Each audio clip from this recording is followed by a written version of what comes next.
Well, we had the American view of our challenge, and now it's time to turn to the European perspective. And we are absolutely delighted to be able to welcome Věra Jourová, the Vice President for Values and Transparency of the European Commission. So please warmly join me in welcoming Commissioner Jourová. Thank you for having me. Wonderful to see you. Thank you so much. Well, I'll have to start as you were listening to Vice President Pence. Any reflections and thoughts on things he said? It was a big vote of confidence in the American people, and I would suspect that our European colleagues are going to have to dig deep for that faith. I didn't have a chance to listen. Oh, you didn't hear? Okay, No. well, then we'll move on to those questions. Absolutely. We'll run the How tape for you easy later. start? How easy is that? First answer, out of the way. Absolutely. So I'd love to talk about democracy and the challenges. One of the common issues was this challenge of disinformation. And the work that you've been doing on deep fakes. You have been focusing on getting the European political parties to sign on into a code of conduct, meaning to not use manipulated information, deep fakes, in the upcoming European Parliament election. It sounds like a great idea. It just feels like it's not going to be sufficient to capture this incredible wave of technology. Help us understand how you're protecting the European Parliament elections. You're protecting European democracy. Yes, once again, thank you very much for having me here. I have to say that to fight against disinformation, including foreign interference, and Europe is full of it from different angles, especially from Russia. This is a big part of our preparations for the European elections, but also for at least 10 parliamentary elections we have this year and many regional and local elections. We identified 4 new threats for elections at any level.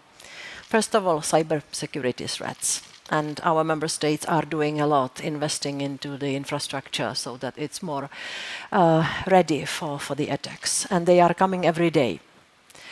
The second is the foreign interference and disinformation.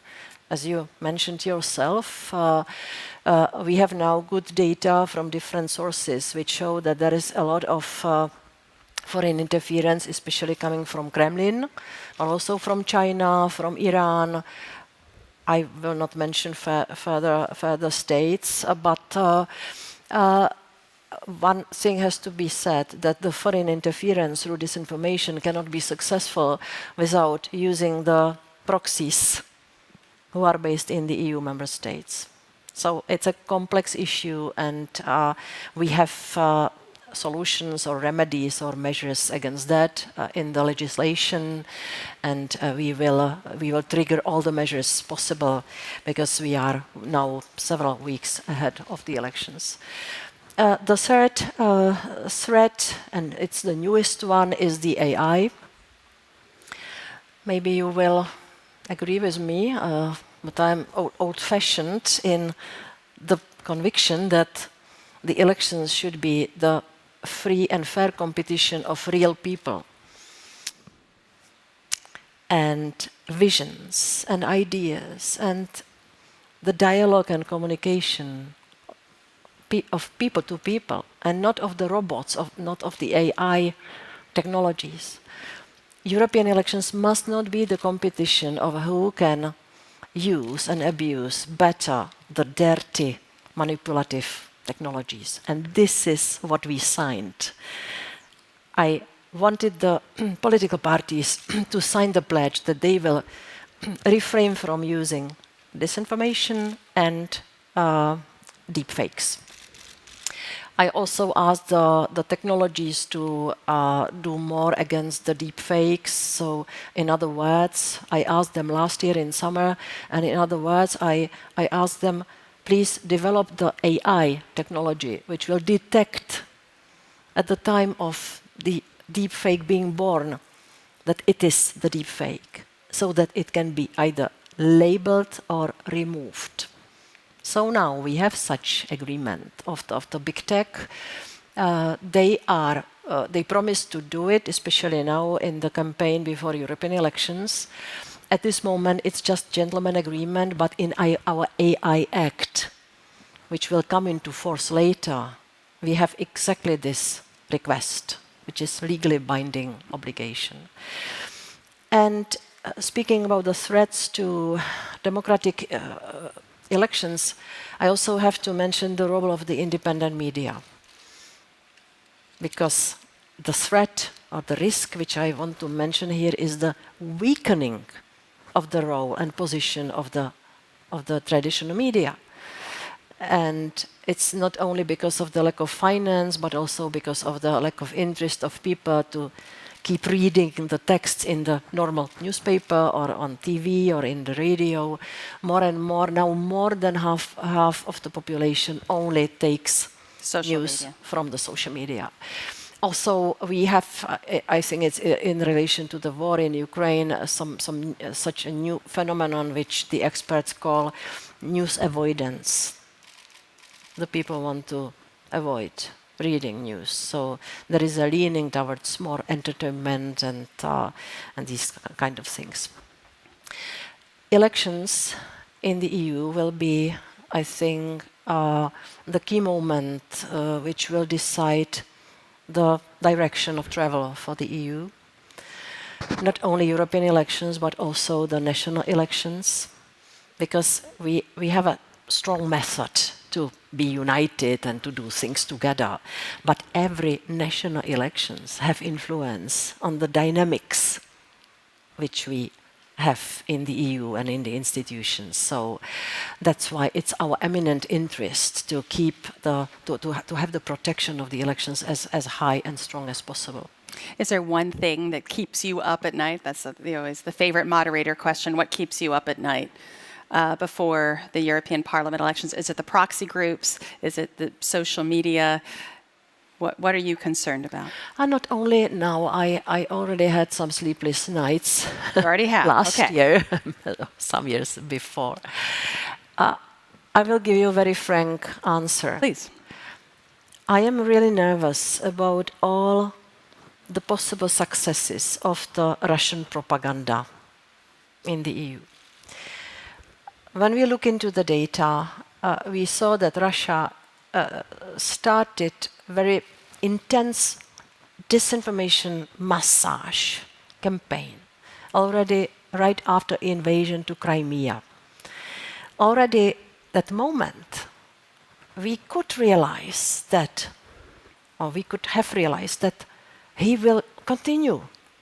That this is not the end of it, that his appetite is growing. And that's why I understand now that with this intense disinformation campaign, he planned to prepare the public opinion to swallow, to accept the full-scale invasion.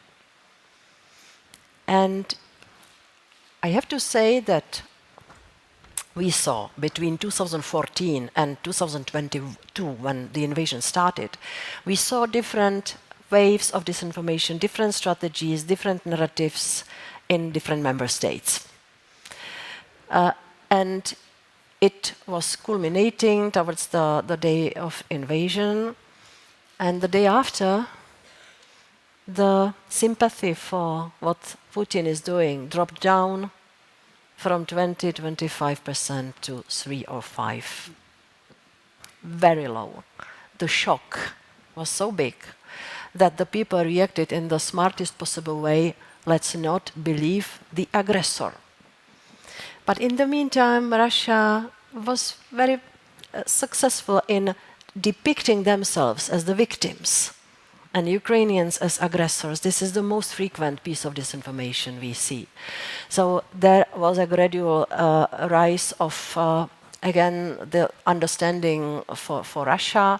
Again, it's in different member states, and what causes my sleepless nights is exactly this, what you mentioned, that he gains allies who are more and more powerful among the political parties.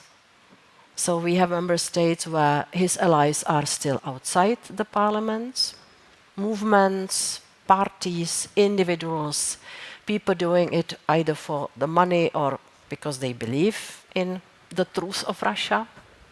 But we have more than half member states which already have these allies in the parliaments, and we also see some political parties in several member states' governments.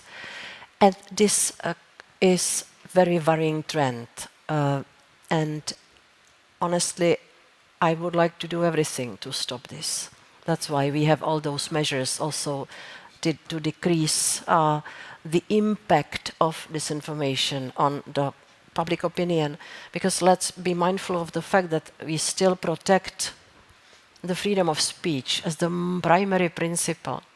Right. That's why I speak about the decreased impact of disinformation on the society, which also means that the society itself should get more resilient and more educated. So I want to turn a little bit to the challenges within the European Union of rule of law, something that you've taken a leadership role, that we have seen EU members that have minimized their judicial independence, their media freedoms themselves, which have required the EU to take bold action. Do you think you're on a better trajectory now that the EU has taken more rigorous measures? The Polish elections has begun to reverse some of that, or are we seeing the EU continue to slide with more members restricting media freedoms, changing their laws? I'd love your report card. At the end of this commission, have you succeeded in helping strengthen the rule of law within any EU member states, or maybe kept it flat, given yourself a B, or are we starting to, again, to see that erosion of rule of law? Yeah, I don't want to be too theoretical, but maybe it's good to mention how we define the rule of law. It should be independent judiciary, independent professional prosecution, efficient fight against corruption, strong media, and overall good balance of the democratic institutions' power. So, but in principle, we speak about the limitation of power. That's why I am so hated, because of taking care of rule of law. By some, but also applauded by many others. Because without keeping the rule of law as a basic principle in the EU, the trust between the member states will be eroding. Of course, the Democrats who work so hard to be seducing every day their citizens to say yes on the plans and so on. For the Democrats, it cannot be easy to sit next to the autocrats. Yeah, so this is the scene setter.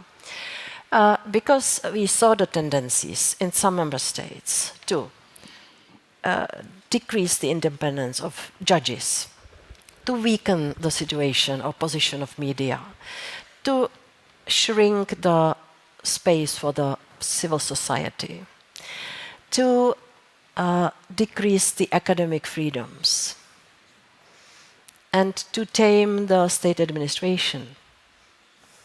These are the parameters.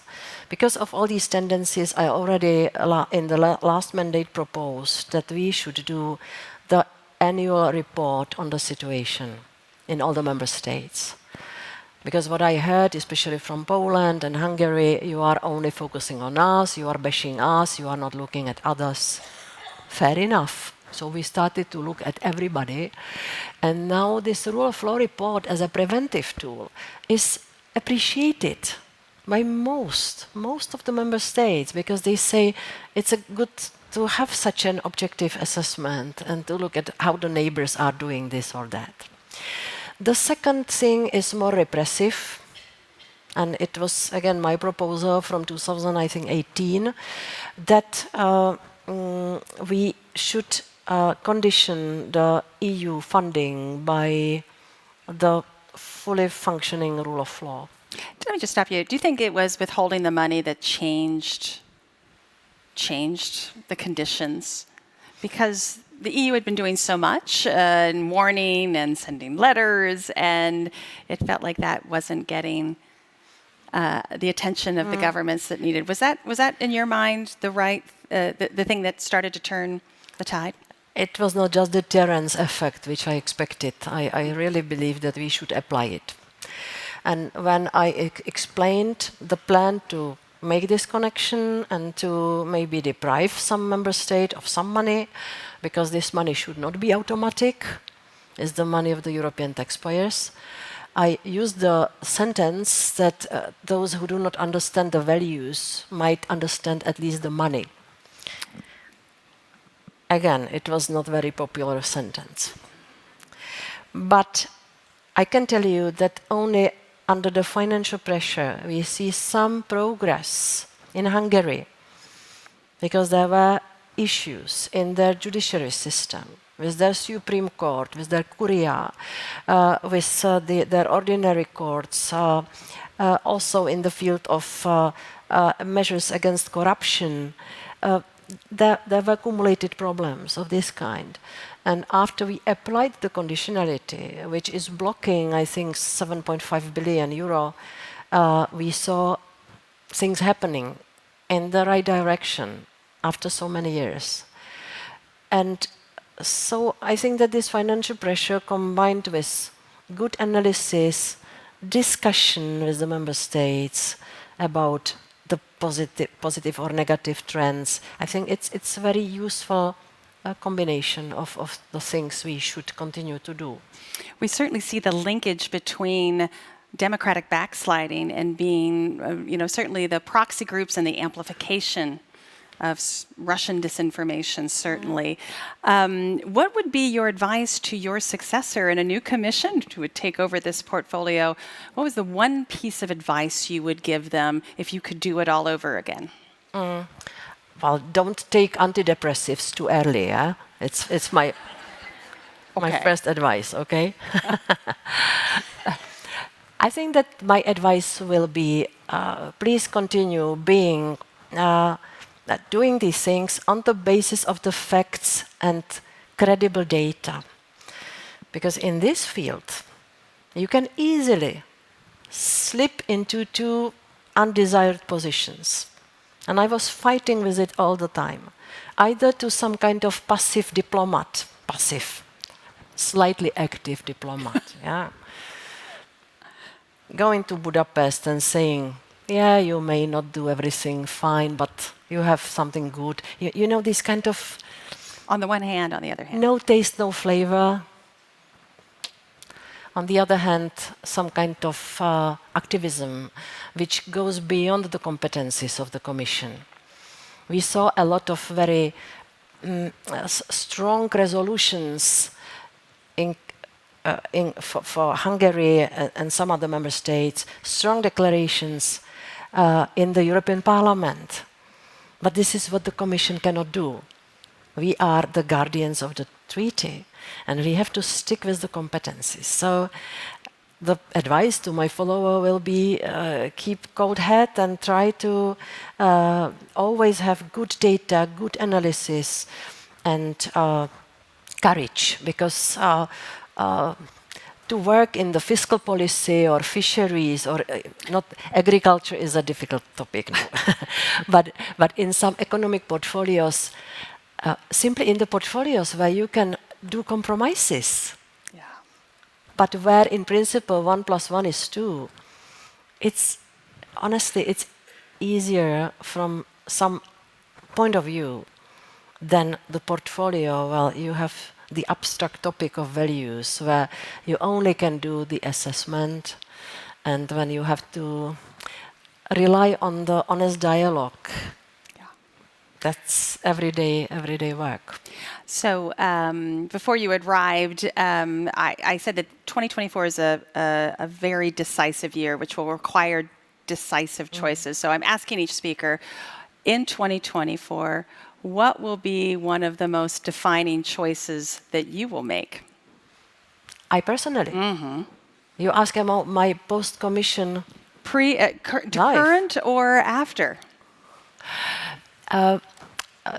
I will do, till the end of my days in the Commission, I will do some convincing exercise. Convincing? In persuading those who will come after us, to give them some I don't know, knowledge or some experience which I received in my field.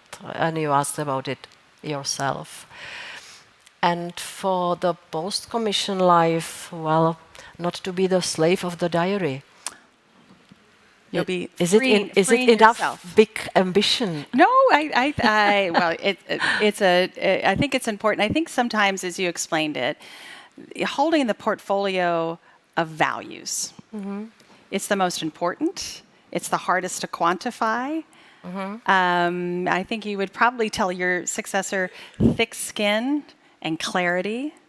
But if you don't have those values, and we see the hollowing out of democratic values, whether inside the European Union or in the United States, that makes meeting the global challenges that we face so much harder. So I would argue your job is one of the most important, one of the most difficult, perhaps beside the agricultural commissioner right now.